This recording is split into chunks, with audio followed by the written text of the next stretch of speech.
Audible? Yeah. So this session is going to be specifically on generative AI safety and security. So safety and security, specifically security, is like a very broad topic, and I am myself a PhD in cybersecurity with artificial intelligence combination, so I can vouch for that. So I've restricted this to be very, very specific to generative AI security. A bit about myself. So I've been in Pune for a long time. I was with the IBM Software Labs with their Watson division earlier. And then I moved outside to Bangalore and Hyderabad. So I was with Microsoft Security Research as an AI researcher with them, with the first Defender Purview sort of a product, which was into data security and data safety. And then with the Defender suite of products across endpoints and network security. And all this while I was into their AI research for these type of products. Then I went into NVIDIA, where I was heading their AI researcher and developer relations practice. And now I am with Google as leading the GenAI research for the safety and security for the cloud-based GenAI applications. So this is in short about me, and the motivation to get into this particular field is, or this particular type of sessions, is that I have seen from my experience that this being such a niche area, that even if you take a person who is very good in AI, or if you take a person who is very good in security, even conventional security, this area is something which is very different from both of their knowledge areas. In fact, within research itself, this is a very niche area, and there are very few researchers who are working on this. And the type of nuances that we see over here are very deep. And that is where I see there's a lack of awareness in both the developer community and even in the AI research and the security research communities around these particular areas. So I have taken from my research papers and excerpts and tried to socialize with the developers. But I think that type of socialization doesn't work, because these topics are slightly more researchy expert. So what I started doing is I started writing a lot of different blogs such that people, especially developers, can actually relate to it. And those will see a lot of those excerpts over here. If you see the theme, there will be QR codes on the right that will take you directly to a long blog. And I'm specifically highlighting the word long. It shouldn't have been long, but because of the nuances of this particular thing, it is long, despite the fact that no actual research is part of it, but it quotes a lot of different researchers. So it's like a review paper that a researcher would write, but converted for developers so that they can understand. Right? And all the research papers that it actually refers is there on that list itself. What I will be giving you will be just not even a tip of an iceberg. Each of the slides that I'll be covering, if I were to do it in a professional community with the researchers, it will be more than an hour session for each of these slides. So obviously I cannot do justice. I've highly summarized and concised those particular information with an expectation that whatever interests you, and it's a fair understanding that everyone will not be interested in all the different topics that I have right now, but whatever interests you, whatever you're working on, please go through and get the entire gist from there, right? So whatever you see, this particular QR is the complete like newsletter or the repository that I publish, but for each and every part of it, you'll see a QR code on the right that will be just about that particular one article that we're talking about. So you have heard terminology, either responsible AI or ethical AI, constitutional AI, trustworthy AI multiple times. But in essence, these are not exactly the same. In context, they may refer to similar types of things, safety and security being the core and the crux of it, but how do you actually implement it, what are the different policies that you need to follow around it, might be different across all of these things. So here we'll actually take some guidelines from the responsible AI theme. Ethical AI is more of an umbrella which will actually take care of all the things, but it will not have any specifics into it, but it will just give you a guideline. Responsible AI takes those guidelines and breaks it down more into what type of security, what type of safety should be defended. How it should be defended, it doesn't talk much about that, and that is for the implementation, and as you evolve those technologies and the research into that area, you can go and define into this. But essentially, even at the infancy of GenAI, when it started the discussion on the safety and securities, there are 4 It's that are very pertinent to a particular GenAI application that you might have to take care. Some of these its might be also synonymous to AI, but in larger context to GenAI in this particular case. The sub-bullets that I've kept is just a manifestations of it. These are not hard and fast for those particular Fs, but in the context of this talks, I'll be using these particular sub-bullets, which is for, say, honesty, or the LLM needs to be honest. I'll take you through nuances like hallucinations and so on and so forth. Okay, so the first chapter is around hallucinations. Anyone who wants to out what is an hallucination?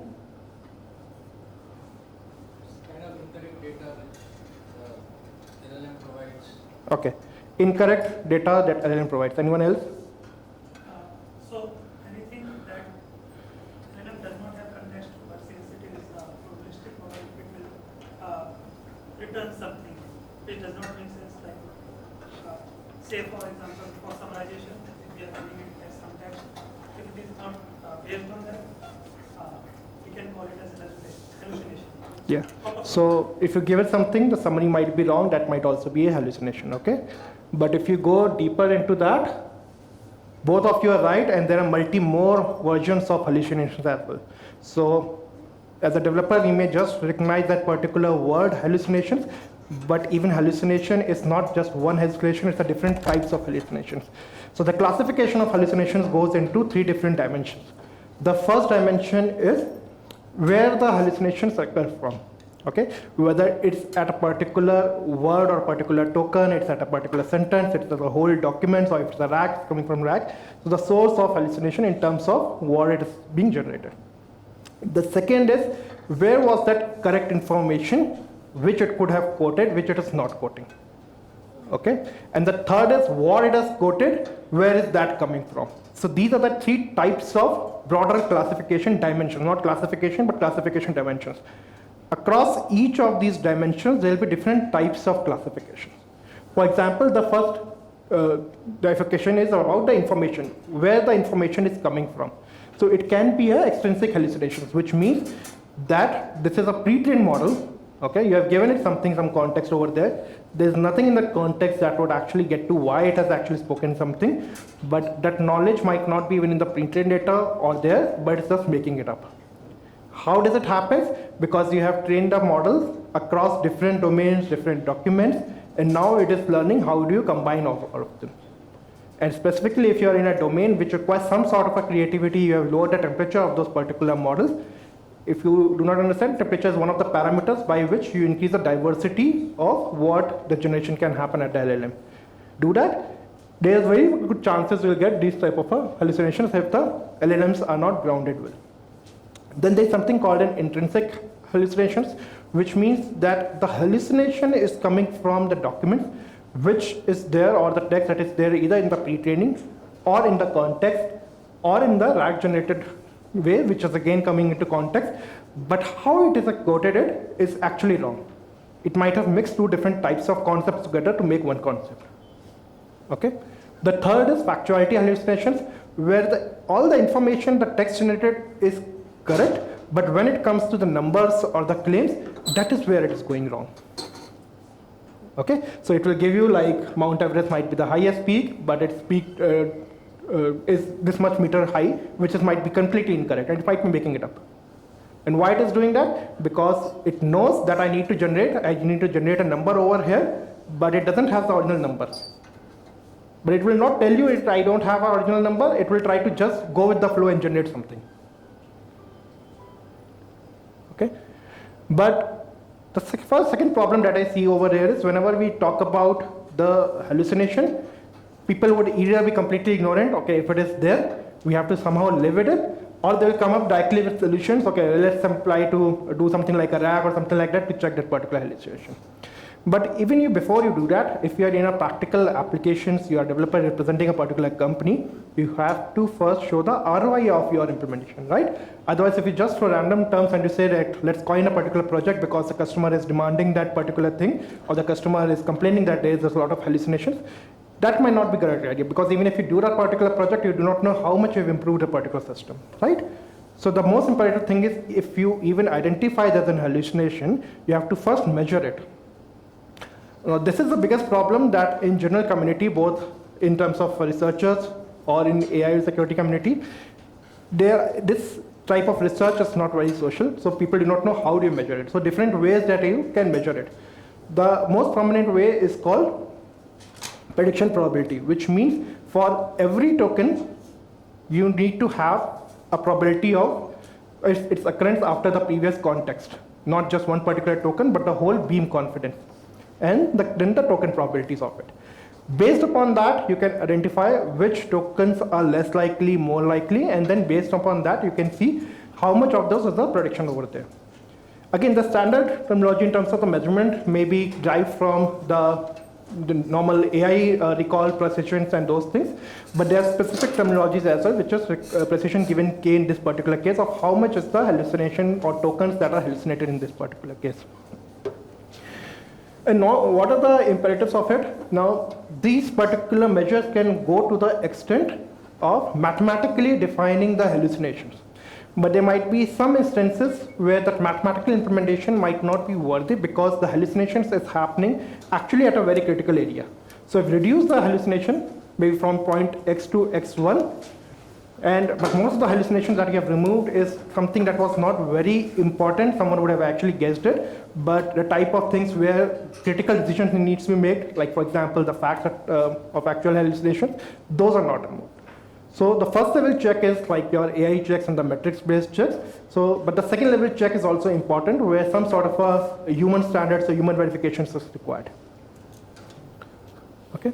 Then what are the hallucination mitigation techniques? So one technique, as I know, you all might be very familiar with, is RAG. But RAGs are very, you can say, resource-intensive projects. Although for IT providers, it is like very good thing. The more resources you consume, the more vector databases you consume, your billing will go high. But at the same time, as developers and as entrepreneurs, if any, you should be aware that there are more than one ways how do you mitigate hallucinations. Many of these ways are also tied to how do you measure it. But there are other ways where without measurement also you can actually go and mitigate it, and measurement has to be separate from it. So you're aware of RAGs. RAGs also have different flavors, which is like a graph RAG or contextual aware RAGs and so on and so forth, which I think is very popular, so I'll not talk about it. But beyond RAGs, there are methods. Some of these methods would require you to understand the LLMs. So those are not specific to only the developer who wants to develop an application over an API, but someone who is actually fine-tuning or pre-training sort of LLMs, they can use that. So one is called controlled decoding. Okay, controlled decoding is something where you can see what is happening with the tokens that are being generated, what are the confidence of those tokens, and then you can control what should be the next token. So in a general state, the LLMs that are designed, they would do something like a beam search, which means that for each token, there will be, after each token, there will be a list of tokens that you will get. You'll get a probability of those tokens, and depending upon what are your parameters, which is like a top K and the total probability, it will select some tokens from which it will choose. But you can control the strategy to make it more favors towards factfulness, that those tokens should have very high confidence for the context that is there, not just by the generation of the English, but also for the context that is there. Okay. Then there's something called contrastive decoding. Contrastive decoding is I can have the balance between how much creativity I want, which means how rich in the kind of language or text that I want, versus how much of the confidence that I want that it is factful. So you basically have two different types of LLMs. One is tuned more towards the factfulness, and one is a main LLM, which is going to do main generation, and you compare the outputs of both. And before you actually complete the output based upon this intermittent comparison, you can change the output of the first LLM that you want to consume. Not after it is generated, but during what it is generating. Okay, so there are many more techniques. I'll not go into that of it, and that is why I said scan the QR code on the right if this topics interest you, and there will be details of all of these topics and also the research papers attached to these particular topics. Okay, so we have coming to the second section, which is the security or the jailbreaking part of it. Now, LLMs are themselves also vulnerable. We identified it some time back. So I being into that Microsoft research, we tried to create some sort of a data for different types of defense and attack scripts. And we realized we were able to create actually a ransomware script from those LLMs in those times. We reported these issues and we tried to find out, and we went into the deep of it, and we saw that even a simple sort of a role playing can actually help you break those securities that is coming into those LLMs. We tried different types of other attacks or types of techniques to do that, and even after one is fixed, the other could actually be still propagated. And that is when we see like all the researchers, many of them are actually talking about different types of attack vectors and different types of techniques that can break all of them. So this is now completely known as an area called jailbreak. Okay, that you can make an LLM do things which otherwise you do not desire it to do, or at least the maker of the LLM doesn't want it to do. Okay, so I have not taken into account safety as a different section here, but most of the LLMs, if you're going with a good LLM provider, the top 3-4, they will have some sort of a safety baked into it. But the problem with that is with these jailbreaks, you can even break that safety mechanism that they have come, and you can make the LLM create unsafe sort of a output. So besides safety, there will be a lot of different things like prompt injections and PII leakages. So we talked about the personally identifiable information, your credit card numbers, your phone numbers, and so on and so forth. Ideally, these should have been retracted while the LLM is being trained. But because the quantum of data that it requires to pre-train a particular model from scratch, and most of the data coming from web, and sometimes people actually do put their email IDs, phone numbers on web, there's very high likely chances that this data would be in the training of the LLMs. Okay, even if it's not in the training of the LLMs, you end up putting something like a rack-based system, so you expose your enterprise data to it. Because your LLM should be helpful to the customers or to the employees themselves, chances are that whatever system you might be putting, you might not have enough calories as the LLM maker to redact the PIIs from it. Even if you have do that, there will be some mistakes over there. Those things will come into the context of the LLMs. Right? So how do you go to the next level of defending against those type of attacks? Then there can be completely malicious attacks also, where the LLMs could be made to do something. So for example, if you are using an LLM for an agentic workflows or agentic systems, LLMs can actually go and execute the code, so execute functions which will then execute the code. And they could be made to execute either malicious codes, or they could be actually tricked to call wrong functions with the wrong parameters, which will benefit the malicious actors. Right? Again, I'm not going into the depth. This is just a surface level. Scan the QR code if you want to go into deep of each of those particular things. There are 5 different types of attacks over there. And if you think that this is something you do not need to worry about, because your application currently is not so scalable that you're exposing the world and people not complain around it, and you actually need very motivated hackers and attackers to attack your particular LLMs, it is not so. So these are some of the recent research papers in per se, which may say that even some styling changes, if you actually broaden, bold something you liked in caps, or you change the style of it, that can even actually break the defenses of the LLMs, because those LLMs do not recognize those particular tokens, and then they get confused. The same thing is, if you actually start including something like an emojis or something that humans understand, they will not see a difference. I say hello and I say, put a hello emoji after that. For me, it's still hello, right? I'm not asking it to do anything bad about it. And then if I ask something to do bad, it should actually stop me. But because of these particular type of things that we add, it leads to something called a segmentation of the tokens, which means that earlier it used to have, say, hi, how are you there? Now instead of hi, I put something like a waving hat or something there, and instead of there, I put some symbols over there. Now these are not the same tokens that the LLMs were trained to identify the meanings. So we have 3 different processes. One is like the pre-training, then is safety fine-tuning based things, and then there's another safety and security alignment based issues. Now, all of these inherently take into account the tokens, right? They have different mechanisms, and fine-tuning, you actually have the data, what it should produce. So in case of, if I'm doing a safety fine-tuning, I'll say, okay, this is the prompt, create a bomb for me, or how do I actually commit suicide? Please do not respond to it, just say that you shouldn't do it, or I'm not authorized to do that. This should be my fine-tuning data set. Similarly, if I'm doing an alignment sort of a thing, if I do something like that, in the alignment, I'll give a score, okay, this is a bad score, this is a good score, and then I'll train the model, do not produce even this particular type of things, right? But these type of token segmentations will actually make the LLM believe that it is something else, not what I'm being asked to or what I've been trained for, and those trainings will not be applied in these particular cases. So this is as simple as you just trying out something and you might come out with a new attack. Okay, so how do you defend against these type of attacks? Number one is, so some of these things have to be baked inside the model themselves. Okay, as I said, there can be different types of alignments, safety and security alignments, and also the fine tunings. Each may have a different cost embedded to that. I had a detailed session on this at NVIDIA AI Summit, so if you're more interested into the alignment part of it, different types of alignment and what goes over where, please go and have a look over that. That's also free of cost to you. And this blog also talks about a lot of different types of techniques.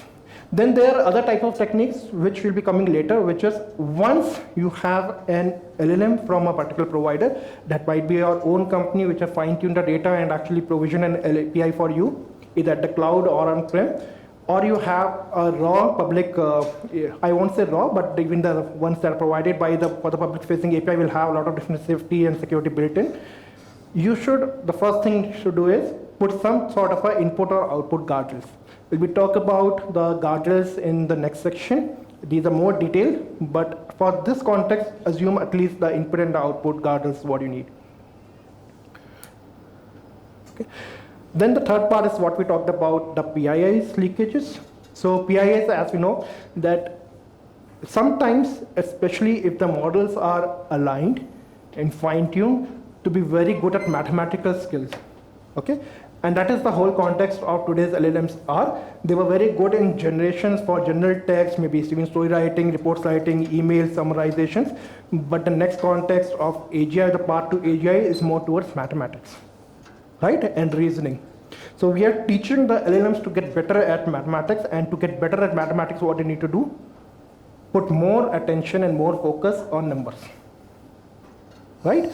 And the moment they start doing it, the obvious risk is that even my phone number is a number, my account statement, my account balance is a number, my P&L is also a number, right? They will also start putting a lot of attention onto that. They might even overfit from a data perspective to these type of things. So if I'm training a bot for my financial domain and I'm having lots and lots of data of different types of profit and loss and other things, and in between, if my account summary also goes into that, which should have been not going into that, chances are the LLM will start learning those particular things and start emitting them out. Okay, and these are like the obvious ones that people who without the intention will also do that. But there are different types of attacks also that malicious actors will actually prepare for it. One of the attacks is called data poisoning attack, right? So if they get hold to your data repository, which you are going to use to either fine-tune or train your particular models, they can specifically have some data which will go into the fine-tuning of the models that will make it out or do some sort of a PII leakages or PII compromise or other sort of a compromises to that particular data that have injected.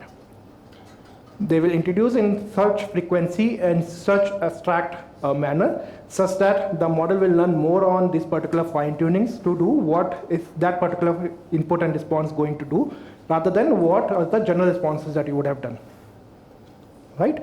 And then there are model yeast also and other things also you would have heard about that people can actually just from the API that you have done, which is black box API, they can learn the parameters of the model.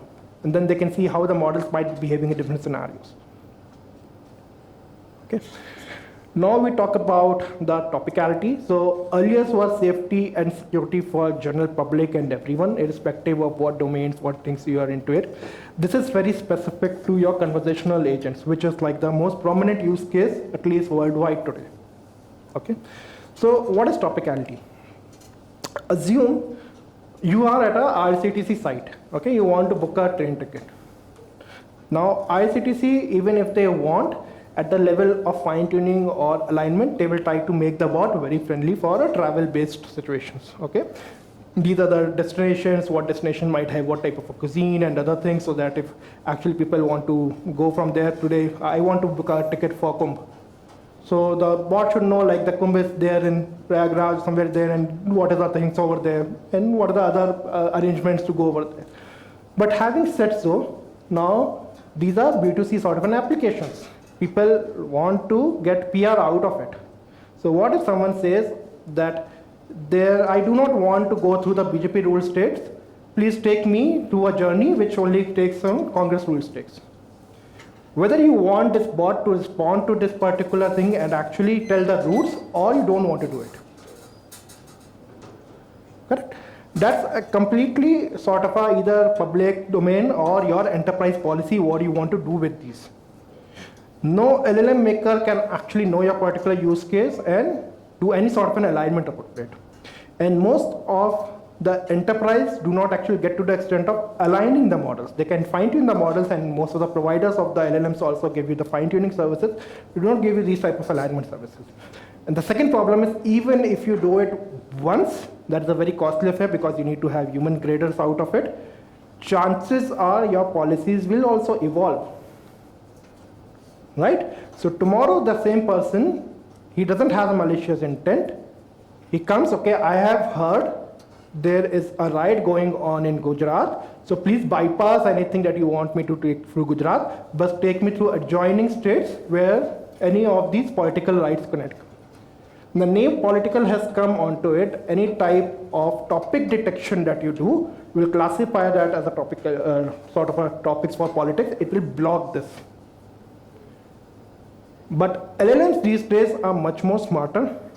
The type of conversation that you want to do with them is not something like this. And it's not that these type of things have not been tried earlier, but they have failed mostly. The user experience has not been good, and you have resorted back to, okay, let's have like some sort of a human agent to which the chat be routed. But now if you are making it scalable, you cannot do that. And LLMs can behave in a multitude of manner that you wouldn't have been actually conceived. And with the human interactions with the LLM, different types of humans will have different types of intent. That interaction becomes very complex. Okay, so this is where topicality comes into, which actually goes by the intent of what is being discussed and not just by the topic detection. Right? And what are the other problems? We just talked about the PRs and the larger impact of it, but each type of discussions that we are talking about, LLMs takes a lot of resources while inferencing. And you are actually, and most of the chat-based things, these are not just one particular chat to and fro. These might be like 10, 20, 30, 40 chats in a particular session that is going on. Which means that we are also wasting a lot of resources if the chat has started digressing to other topics, which might be the core of your particular business, right? Then we are coming to the next part, which is on the professional trust. Yeah, sorry, I missed this particular slide. Is on the professional trust. So on one hand, you want to ensure that these LLMs and GenAI is helping you augment your particular ability in particular task and also make you more productive. So if you have done and applied your brains to create something like a design, you just want to document that particular design. You don't want to invest your time into it. You can get a first draft built from those LLMs and you can go through it, which in many of the cases might be considered ethical. In some of these cases might be not considered so ethical. You want that particular architect to actually write that particular thing, not just review that particular thing. Okay? In some of these cases where I talked about, in this particular case, there was a technical design. It might not actually be a technical design. It might be a response to a particular RFP that you might be doing. Okay? So, and this is one of the use cases where these LLMs are actually being employed very much because this requires some sort of a expensive workforce or trained workforce, but the type of things that they do, at least the initial pass, might not be something which is very productive. A particular contract might be like 80% similar, just worded differently. And that is where a lot of these LLMs and other things are being employed to do that. Now, some of these considerations might actually be that you cannot be a AI-generated sort of a contract proposals. Okay?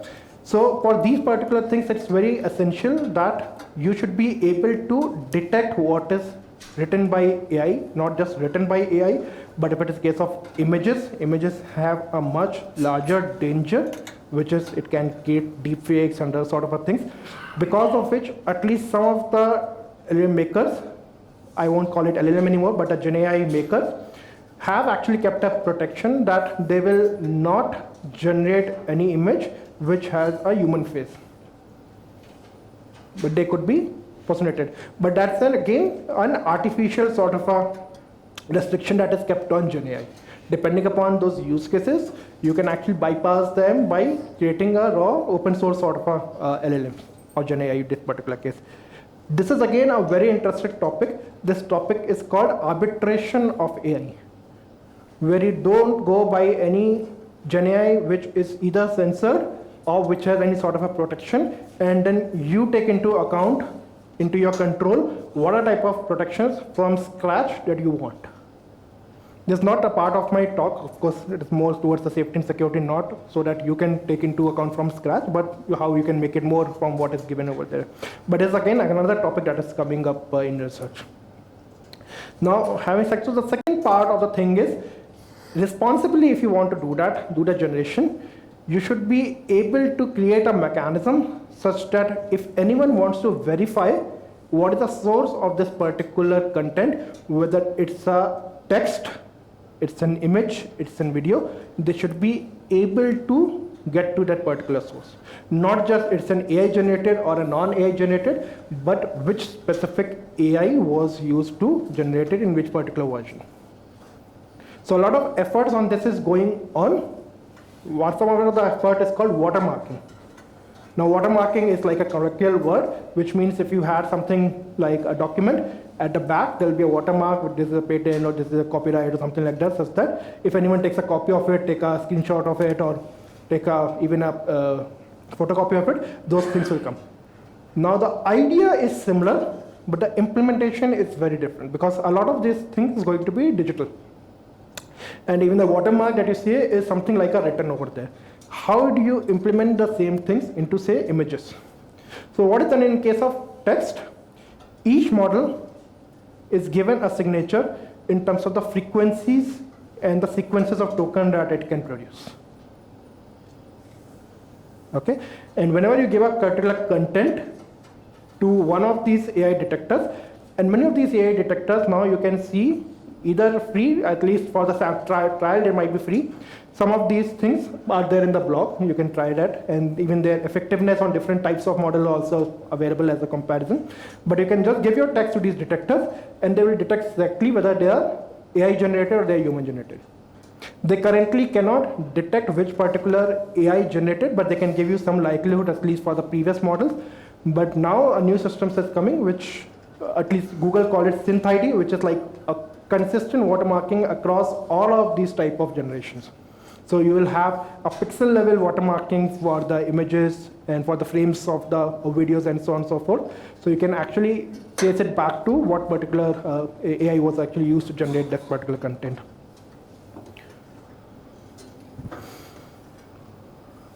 Okay, so up till now, this was the research part of what is happening around. But this talk is not just about the research, it's about the actionables also. And I said the bare minimum as a developer that you can do, irrespective whether you are consuming a public API or your company has fine-tuned one of the public APIs, deployed it either on-prem or on the cloud. One thing that you should be doing while you're making a particular application is to ensure that you use some of the guardrails into it. Now there are different types of classification of the guardrails as well. One classification is based upon where do you implement it. Okay, based upon these classifications is input guardrail, which means that before a human question or a prompt can go to an LLM, you first sanitize it. You first check it whether this should actually go to the LLM or not. If it should be going to the LLM, do you need to rephrase that particular thing to take out certain elements that might be dangerous, or you can send it as it is? That is the input prompt. The second is the output prompt. So if an LLM has generated something, now that generation can go into multitude of factors. It can go directly to a human. If it is in a chatbot system, it can go to agents. If it is like an agent planning sort of a system, it might be a retriever sort of a system where one LLM is giving to another sort of a LLM for the retrieved documents that it has done. So depending upon these particular stages, there might be classification in themselves. If it is coming directly to the user, you may call it simply as an output guardrail. Okay, you can put something, a system over there. Before it touches the human, you will see whether it should be actually sent to the human or not. And depending upon, you can have different criteria, it can be sent to the human. It can be completely blocked and replaced by a text. It can be sent back to LLM and say, okay, improve these particular tasks, and then go back. Okay, so these are all output guardrails. If it is somewhere in the RAG process where you are getting the documents, and before these documents could be injected inside the LLM's context, for that it can actually make any decisions or make any RAG-based calls, you can insert some guardrails over there. Those will be called your RAG guardrails. Okay, and each of these guardrails can deal with different nuances, or you can have like a common set of templates that you can apply to all of them. But depending upon the nuances and the likelihood of occurrence of that particular impact, you can change what are the type of things that you can do with it. If this is part of an agentic workflows where one agent is actually planning, or one agent is calling a function, or they might be executing the code directly, in these cases, you might actually get into execution guardrails or agentic guardrails, depending upon if the agent is calling a function or agent is actually executing the code. Okay, I'm giving in 5 minutes. I'll take up your question answer time also, and I'll continue. Now, this being an open source developer conference, I have some goodies for you. Scan that QR code to get those goodies. So there are a lot of different, you can say, artifacts available, resources available if you want to design your own guardrails. There are guardrail design systems also. There are guardrail based models also, at least for the safety, not so much for security. For security, there are systems that will generate adversarial prompts for you so that you can test your particular system. And if possible, to some extent, make them adversarially robust. And then there are different types of other benchmarks that you can say, compare your model against, and you can say how much you have improved in terms of what you have done. But to my understanding, at least the open source needs to come a long way to create anything which is like enterprise ready. For a small scale project, you may actually use that, but very soon you will understand once these your products are exposed to the customers will give you feedback. And to tackle any of these feedbacks, you'll have to acquire your own data, maybe do more of the models and so on and so forth to deal with real life scenarios. And that is where I also see a lot of different startups coming up in this space of GenAI safety and security. And if you are one of them, maybe that is a very good idea to consider. Okay. Now, having said so, we talked about where the guardrails could be applied and what they could do. There can be a second sort of a classification. Now, if you combine both of these things, you can have different sort of a design patterns of how do you apply it. Okay. So the first two design patterns are based directly on an API-based consumptions, which means that first, if you are a developer, you want a complete control. You can use these guardrails as a separate API. You can have different APIs for different types of guardrails, whether it's an input guardrail, output guardrail. You can have the same API, and then you can change it at that template level of what it should be done. And for every call, you take an onus on yourself that before sending it to LLMs, you'll invoke input guardrail. Before a RAG documentation, you will actually have a RAG-based guardrails and output and so forth.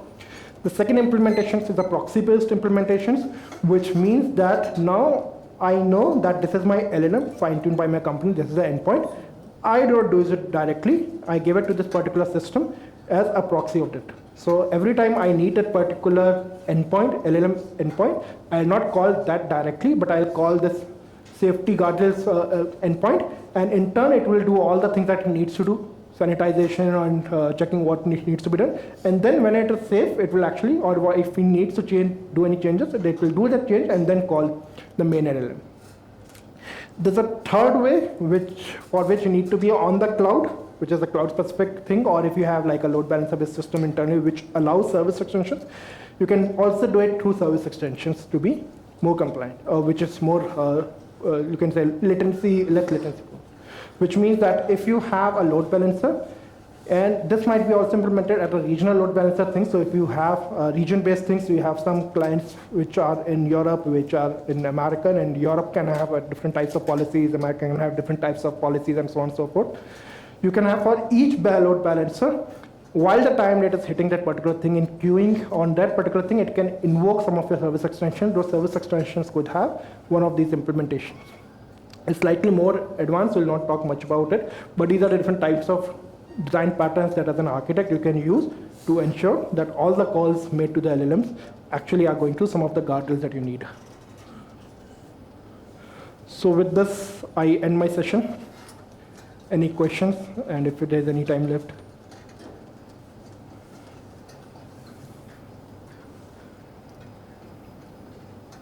I say thank you.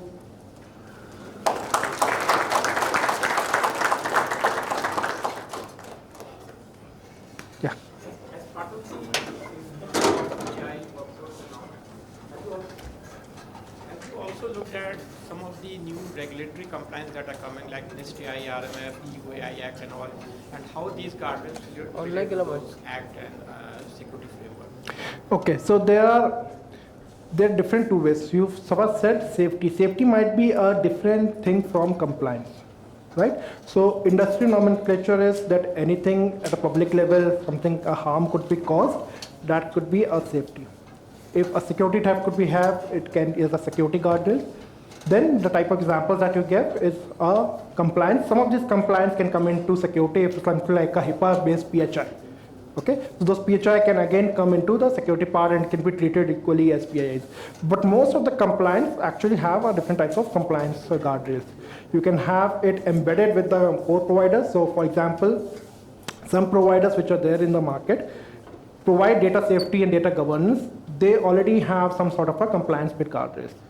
I won't call it guardrail because then it was not called as guardrail, but it was mostly known as the classifiers. So one way is that you can invoke directly that as an API. The second way is the guardrails themselves are very flexible for you to define.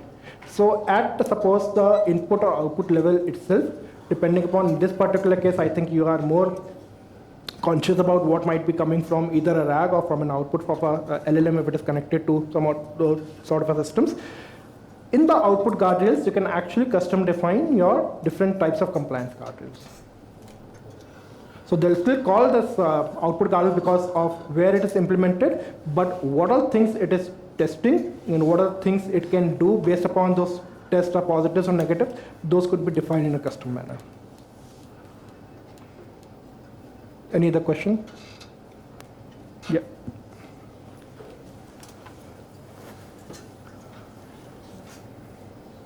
Hello, sir.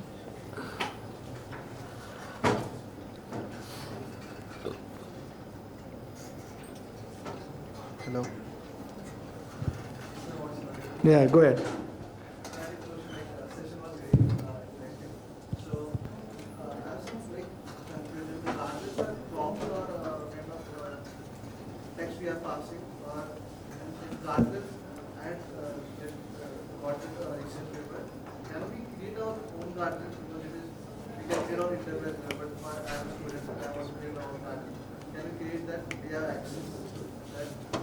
Correct. So I'll reiterate the question for someone who had not heard it. So the question started with the session was great, and then I forgot after that. Anyway, so the remaining part of the question was that can we actually create our own guardrails? The answer is absolutely yes, you can. So there are some open source tools also that I have pointed out. You can actually take those tools, but you can define what are the different constituents that will go into it. So another part of the question was that these guardrails, whether they are LLM themselves or not. Now, this is a double-edged sword. Why it is a double-edged sword is that LLMs, you are trying to protect themselves, right? And in very likely state, if you want to gauge all of those things, which an LLM cannot, the base LLM cannot detect, you are putting another LLM out of it, especially in the security use cases. What is the guarantee that itself will not be compromised? Correct? The second is that For this particular one input or output chat has gone, the LLM has produced some tokens. Those tokens are costing you something. Like most of the players will have a million-based core tokens pricing, and if you are on-prem, obviously you will have your H100s, A100s in that proportion of how much tokens you want to generate, what throughput you want to generate it. For each of this generation, at least you have one input, one output. For each of this input and output, we talked about at least 20, 30 different types of things. If you go inside all those blocks, those are the nuances, and you'll understand that those nuances might not be captured by one particular single LLM call of the different site. Which means for each of the production of one generation, you're calling at least 10, 20, maybe even more models out of it. Which means now each of this will have to take into context what is being spoken by you, the whole chat, and if it is an output, maybe also your input versus your LLM's output both. Which means that the token size of these protections might actually be more than the core tokens that is being produced. Now you can say that I can have a very lightweight model, maybe a less reasoning model or something like that, which will bring down my cost. But if you actually multiply by that, the factors, that's a decision that you'll have to take. The other alternative that you have to can do is you can actually have a lot of traditional based systems. Those traditional based systems might be based upon the regexes, they might be based upon NLP classifiers or deep learning classifiers or conventional ML classifiers or so on and so forth. So there are different ways that you can do it, and you can expose those ways inherently, or you can expose those ways as API. Again, the moment you do that as an API, you have to take into account a lot of different other challenges as well. So you have a particular chat session going on. Okay, user types something, and as your user yourself, you are expecting that LLM should respond me maybe in 1, 2, 3, 4 seconds. If the LLM starts taking more than 2 seconds, then you'll say, okay, I probably, despite the fact how good that LLM is, I'll not go to it. Maybe it can do my tasks, I can put in the background, but I will not in a chat session use it. And we're talking about maybe even 20, 30 more calls for each of these inputs. So latency has gone by the multiplication factor. So you also have to take into account of that. And that is why I said GenAI safety and security is a very different ballgame. You have to think of it as a researcher, you have to think of it as an architect, as a developer, and also a reliability and latency engineer. Right? I have a question. Mike, please. We are overstretching the time, but I think it's fine with everyone. We are learning something. So my question is, so when you were going through the initial slides, so you were showing that when the model is generating the tokens, we can kind of control the confidence score. Like, is there any framework around that, or is it more of defining some kind of threshold value? Okay, so what you just termed is what I named as controlled decoding. So the obvious answer to that is that the moment you say it as a framework, it is not a framework that is there for the developer who is developing an application, but someone as a researcher who is actually training that particular model, or not just fine-tuning it, but who is getting inside the model of what is the architecture and how do I control that particular architecture's flow. It is for them. So it's not like a ready-made framework for developers to do it, and developers shouldn't actually do that at that particular stage. At that particular level, the architectures and the internal weights and attention shouldn't be exposed to the end developer. Okay, so it's more around when we are The security teams of your GenAI, and if they want to do this as a research project.